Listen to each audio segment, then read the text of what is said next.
আমরা তিনটি পাম্প নিয়েছি। পাম্প তিনটা ব্র্যান্ডের পাম্প, মানে SR 35, SR 34 এবং SR 33। তো ওয়াটার ফ্লো হলো 1200 লিটার ঘন্টায়, আর 15 ওয়ার্ডের ওয়াটার ফ্লো হলো 880 লিটার ঘন্টায়, এবং 12 ওয়ার্ডের ওয়াটার ফ্লো হলো 600 লিটার ঘন্টায়। তো প্রোডাক্টগুলো ব্র্যান্ডের প্রোডাক্ট এবং অরিজিনাল প্রোডাক্ট।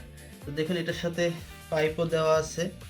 তো এগুলো আপনার সাধারণত অ্যাকুরিয়াম এবং এসি অথবা ওয়াশিং মেশিনে ইউজ করতে পারবেন খুব ভালোভাবে, এবং আমরা খুব অল্প দামে প্রোডাক্টগুলো আমরা দিয়ে থাকবো। আমরা পাইকারি এবং খুচরা দুইটাই দিতে পারবো। তো প্রোডাক্টগুলো যদি ভালো লেগে থাকে আমাদের স্ক্রিনে দেওয়া নাম্বারে কল করে অর্ডার করতে পারেন।